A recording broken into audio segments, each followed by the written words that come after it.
नमस्कार सर। नमस्कार। आज हमारे साथ मध्य प्रदेश के जाने माने क्षार सूत्र विशेषज्ञ हैं डॉक्टर श्याम कवावत सर। आपका इस पॉडकास्ट में सर मैं आपका स्वागत करता हूं। नमस्कार सर। नमस्कार, थैंक यू। पिछले 7 वर्ष में 3,000 से भी ज़्यादा रोगियों को एनोरेक्टल जो व्याधियां होती हैं उनमें क्षार सूत्र आधुनिक तरीके से प्राचीन जो चिकित्सा विधि है जी। उससे सर आपने ठीक किया। जी। और मेरे सुनने में आया है, मैंने आपके सर आर्टिकल्स भी पढ़े हैं जी, और जी। न्यूज़पेपर में भी देखा है कि 400 से ज़्यादा ऐसे मरीज जिनको कि मॉडर्न सर्जन्स ने रेफ़र कर दिया जी, या उनको आपने ट्रीट किया। आज वो शख्सियत हमारे सामने है, तो मैं आपका सर स्वागत करता हूँ। जी, थैंक यू। सर एक चीज़ बताइए कि आम तौर पर एक होता है कि गुदा मार्ग पर कोई भी व्याधि हो जाए जी। तो एक मरीज ऐसा समझता है कि मुझे बवासीर हो गई। जी। तो ऐसी गुदा मार्ग में होने वाली कौन कौन सी व्याधि होती हैं सर? सर, जनरली क्या होता है, आजकल जनरेशन थोड़ा सा बदल गया है। व्यक्ति को कुछ भी एनल रीजन में या गुदा मार्ग में कोई भी जब दिक्कत आती है तो उसका एक ही दिमाग में क्लिक होता है कि मुझे बवासीर हो गई। एक्चुअल में गुदा मार्ग जो है उसमें 3-4 तरह की बीमारियां होती हैं, जिसमें आप सबसे पहले अपन माने तो जैसे फिशर हो गया। जैसे गुदा मार्ग में कट लग जाना या छोटा सा जो घाव हो जाता है उसको फिशर बोलते हैं। फिर एक होता है जिसमें कि कुछ मांस जैसा मरीज को ऐसा फील होता है कि मुझे कुछ बाहर आ रहा है, उसको हम बवासीर बोलते हैं। और एक होता है फिस्टुला, जो थोड़ा कॉम्प्लिकेटेड माना जाता है, क्योंकि उसमें क्या होता है कि एक डिस्चार्ज होता है मरीज को, एक छोटी से फुंसी या फोड़ा जैसा बन जाता है, उसमें से थोड़ा सा डिस्चार्ज होता रहता है, उसको हम लोग फिस्टुला बोलते हैं। जिसको बगंदर भी जी, सामान्यतः उसको लोग भगंदर के नाम से भी जानते हैं। इसके सर क्या क्या लक्षण रहते हैं बगंदर के? भगंदर एक गुदा मार्ग के आसपास एक ऐसी फुंसी होती है जो कुछ समय के लिए बनती है, फिर उसके अंदर पस बनता है, वो निकल जाता है।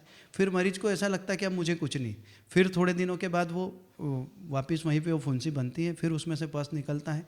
ऐसा सालों महीनों तक चलता रहता है। इवन मतलब प्रैक्टिस में ये भी देखने में आया कि लोग 20-20, 25-25 साल से इन बीमारियों से ग्रसित हैं।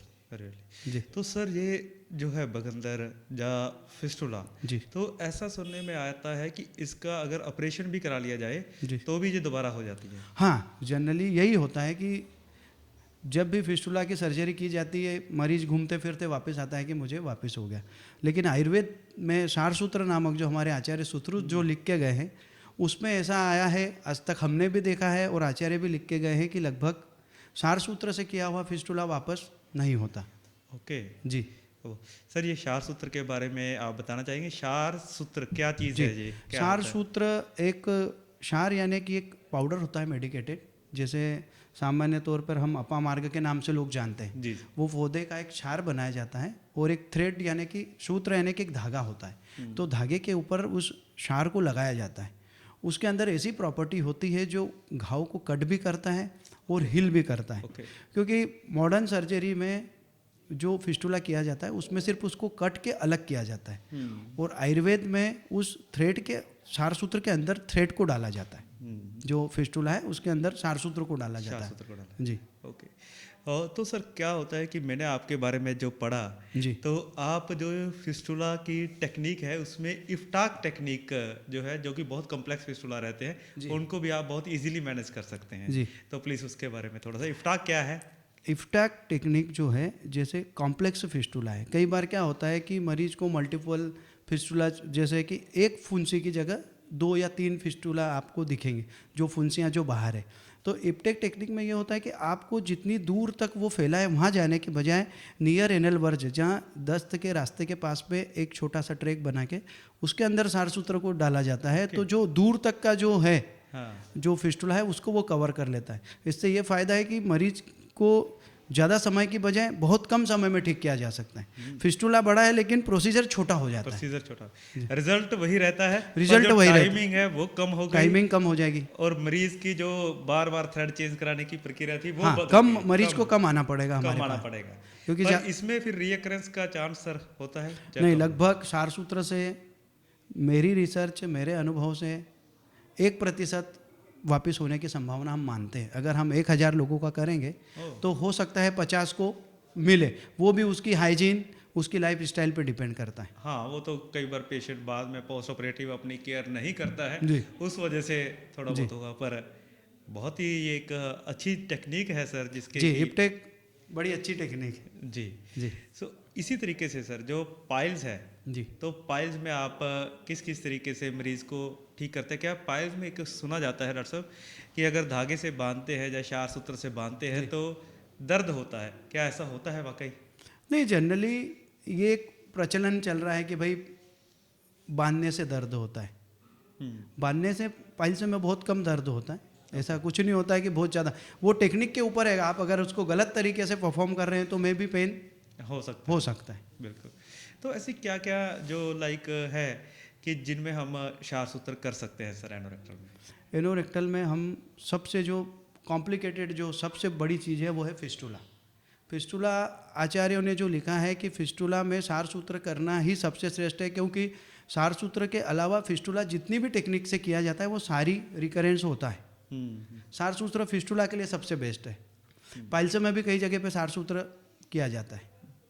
सर एक बहुत एक आम जनता के लिए एक रहता है कि ये बगंदर होता क्यों है, उसका कारण क्या है?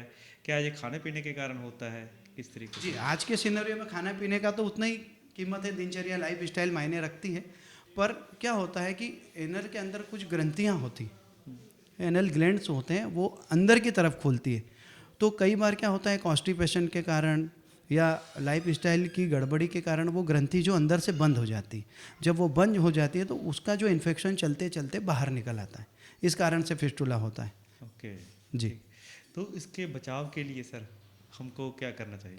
इसके बचाव के लिए तो सबसे पहला हम तरल पदार्थ अपने जीवन में अपनी लाइफ में ज़्यादा से ज़्यादा यूज़ करें। तरल पदार्थों में आप लिक्विड ज़्यादा से ज़्यादा लें, अपने शरीर को हाइड्रेट रखें जितना हो सके। खाने में भी जो जल्दी से पचने वाली चीज़ें हैं, फाइबर वाली चीज़ें हैं, इनका उपयोग करें और लाइफ स्टाइल में बदलाव करें। 2 बजे खाने के बजाय हम 10 बजे खाने की तरफ आएँ, थोड़ा सा आयुर्वेद की तरफ जाएं, लाइफ को पीछे लाएंगे, जल्दी खाएंगे, जल्दी सोएंगे तो हम इन बीमारियों से बच सकते हैं। बिल्कुल सर। आज जिस तरीके से हिंदुस्तान आज कल मेटाबॉलिक डिसऑर्डर डायबिटीज़ का हब बनता जा रहा है, सेम उसी तरीके से जो गुदा व्याधियाँ हैं वो भी भारतवर्ष में पूरी तरीके से अपना कब्जा बना रही है। बनाए हुए हैं। तो आप मरीजों को क्या संदेश देना चाहेंगे ताकि इन व्याधियों से बचा जा सके? इन व्याधियों से बचें। अपन सबसे पहले अपने दिनचर्या को बदलें, थोड़ा सा योगा प्राणायाम अपने जीवन में वापस लाएं, आयुर्वेद की तरफ पीछे जाएं। जैसा आयुर्वेद में आहार विहार बताया वैसा तो आज की लाइफ स्टाइल में कर पाना मुश्किल है, पर जितना संभव हो सके समय से खाएं, समय से सोएं, तो इन बीमारियों से ज़्यादा बचा जा सकता है। धन्यवाद डॉक्टर श्याम को अवसर, आपने अपना बहुत कीमती समय दिया और बहुत ही एक वैल्यूएबल इंफॉर्मेशन थी जो सभी ऑडियंस के साथ शेयर की कि इन गुदागत व्याधियों को बचाव ही इसका मूल जो है चिकित्सा है। और अगर बाई चांस ये व्याधि किसी भी पेशेंट को हो जाती है तो इसका एक आयुर्वेदिक सर्जन डॉक्टर श्याम कावत जी मध्य प्रदेश में अपनी सेवाएं दे रहे हैं, तो आप इनसे अपनी शार सूत्र की सेवाएं ले सकते हैं। और जब पूरे भारतवर्ष में जो कि एक ऑथेंटिकेटेड डॉक्टर है उनसे आप सेवाएं ले सकते हैं। नेचुरल डेज का बहुत बहुत धन्यवाद। Thank you.